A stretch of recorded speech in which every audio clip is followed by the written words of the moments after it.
ام حسب الذين يعملون السيئات ان يسبقونا ساء ما يحكمون. په دا آیات کې الله تعالی فرمایي یعنی د ځینو خلکو دا ګمان دی دوی پر دا کمزورو انسانانو ظلم کوي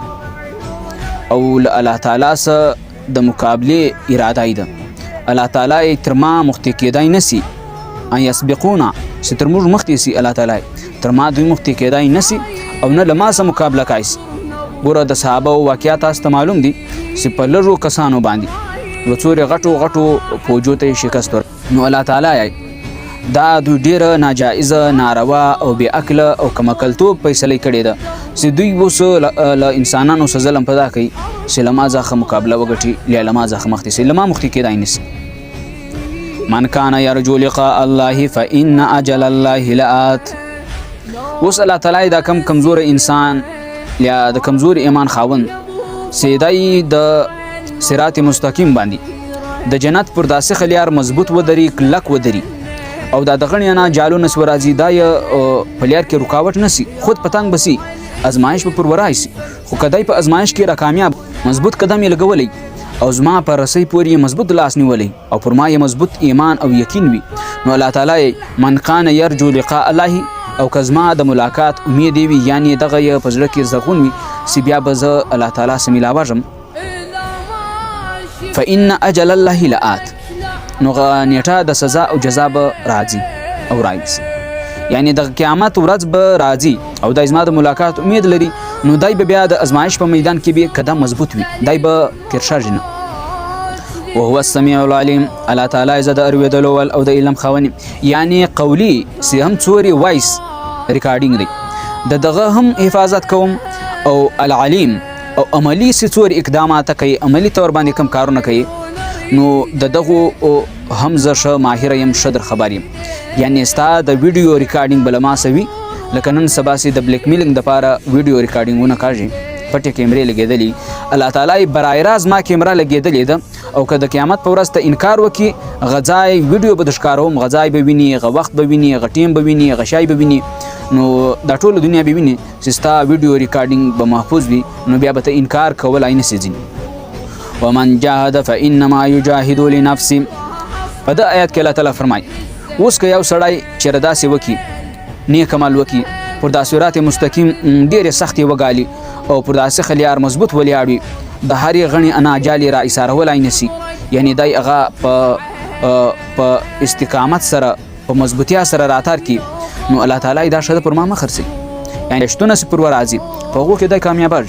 او د پزړه دا تر کړي چې زب په هر حال کې د الله غمنم او د الله د حکم پاسداري وکم نو الله تعالی دا سړی د پرماشه نه خرسي په ځکه سداسي کم څه مجاهدای کړي د کوشش کړي دی دا د ځان لپاره کړي زما لپاره خو نه دی کړي په ځکه چې ټول دنیا زما خلاف سي ماته نقصان سره رسولای او چې ټول دنیا زما عبادت شروع کړي زما په ذات کې یا زما په مرتبه او په لوی کې زیاتوالی نه راځي نو دا کښه کوي ل ځان سبې کې یعنی معنا دا ده کزه او ته ش کول غواړو خو ل ځان سبې کو یعنی کزه او ته عبادت کوو نو په دکې ما ته فائدہ ده